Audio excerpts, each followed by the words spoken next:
Hey everybody, and a very special welcome to all the YouTube viewers. This will be the first current time post, kind of following on from the backlog that I've recently been putting up. Regardless of where you're watching this though, many apologies for the long delay in getting this done.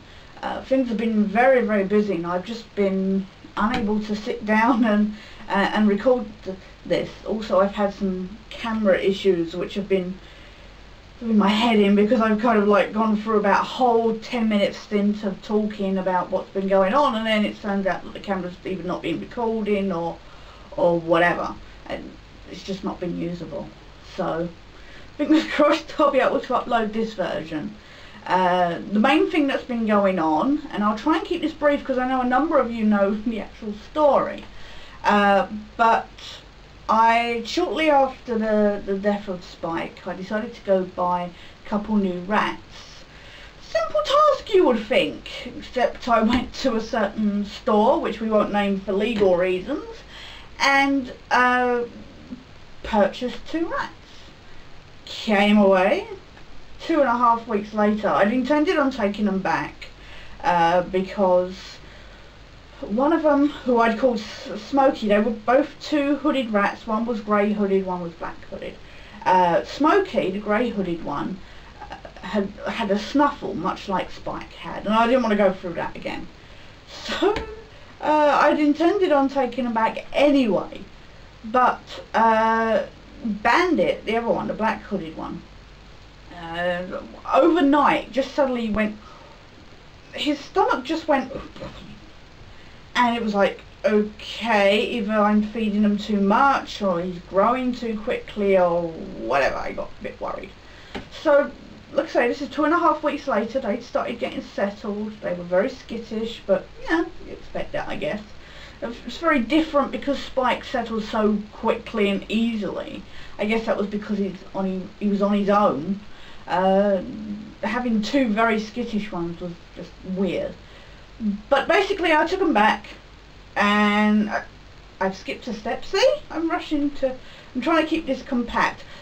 Basically I picked up the one, I picked up Bandit, and I realised that there was like a mark on his stomach, and I was like, I knew they'd been play fighting, but nothing too seriously. Although just recently, when they'd been fighting, Bandit had been squeaking. So I was looking, and I realised this mark, and I'm thinking, oh my god, they're fighting so bad that they're taking chunks out of each other now. Except then I realised that there's another mark just above that, and then I realised that there's 2 nice lean marks going all the way down, dots, and realised that actually they're teats.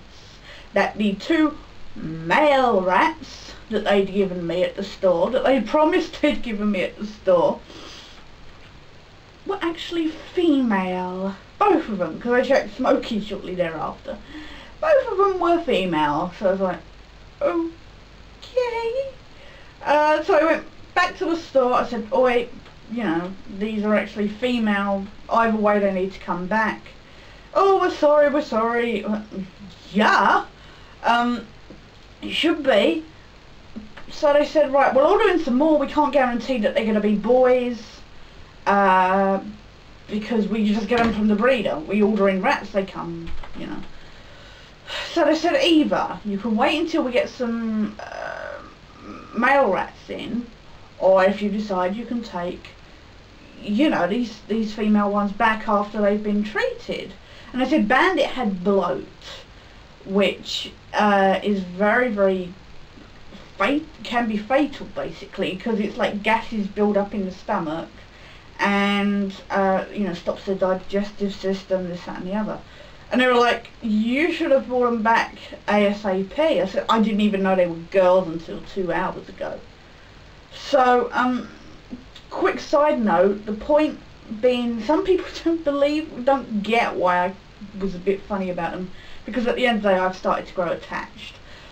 The point is, male rats are more docile, more friendly, strokeable, lovable, you name it. They're the ones that will sit on your shoulder and watch TV with you, basically. The female rats, I'm not saying they're not loving. I'm not, before everybody starts going, oi, there's nothing wrong with females.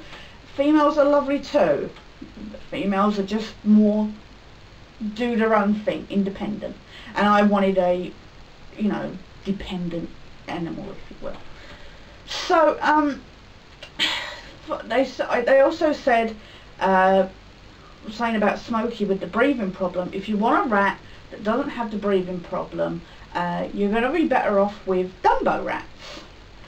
For those of you who don't know what Dumbos are, Dumbos, basically they have the ears at the side of the head instead of upwards. So I said, oh, I'll have that then, please. If you can order those in specifically, that'll be great. So they said, no, we'll do that. This was on the Saturday. On the Tuesday they called. We've had the 2 male Dumbo rats that you ordered specifically come in. Come collect them tomorrow because they'll need a day of rest from travelling. Go Wednesday, pick them up. They were the 2 I got were very withdrawn. Well, they were definitely males, make sure to check that. Very withdrawn, just did not, no interaction with each other, no interaction with me at all. It took me 3 days to figure out their names, which should have been the key pointer to say these are just not meant to be yours, because it turned out that they weren't Dumbo rats. Also, again, one of them had a snuffle, so I took them back quite genuinely to get them treated. And they turned around and said, these aren't the rats you should have been given, these aren't Dumbos. So again, they give me another pair. And I love my new 2. They are definitely the ones I should have had, but I could have done without, you know, 3 pairs in 4.5 weeks. So what did I come away from this experience with, other than loads and loads of bags of free food and free bedding and like I say, 2 super loving rats? The knowledge that I am never ever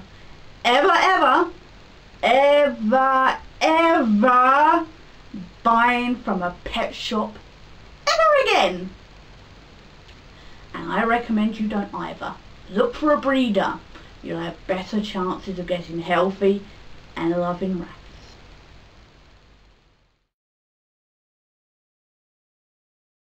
Of course, the other big thing has been my joyful arm problem. How to put this? Obviously a number of you know about my wrist problems anyway. I've been wearing a wrist support for a long time due to serious problems with stiffness and pain and loss of blood flow, if you will, and tingling, etc. But I had an appointment to see a specialist at the hospital. I've been waiting literally like 6 months or so for this, longer, for this appointment. And I finally went, and basically it turned out that the guy just sat there. He was like a Canadian American or something. And he just sat there and went, oh, prodded and poked my wrist a bit and just went, oh, I'll send you for nerve tests, which I'd been told I was being already referred for. So I got referred to somebody to refer me to somebody else. Right, this is how the NHS works apparently. Why not just refer me to the nerve test to begin with? I already know I get pain in there. I already know I have problems with it. I don't need to go from the doctor to somebody else to be told that I need to go for a test. Whatever. So they gave me a wrist support. They told me to wear it 24/7. The problem is the pain has been pretty bad recently, and my painkillers are just not kind of working to recoup that. I'm really struggling to hold anything. I'm actually really struggling to use the computer, doing everything left-handed, and I can't use the mouse pad. I just can't do that. So I'm really behind with stuff in that sense, but I have no idea how long I'm going to be left waiting for this appointment now. I just want it fixed. I want you know, some help, some pain relief, something. You know, I would rather not be constantly, and those of you who know me, that I'm constantly writing and drawing and using the computer and stuff. I really need my hand back, so fingers crossed I'll have an appointment soon, but they are on other people at the moment I'm really not trusting.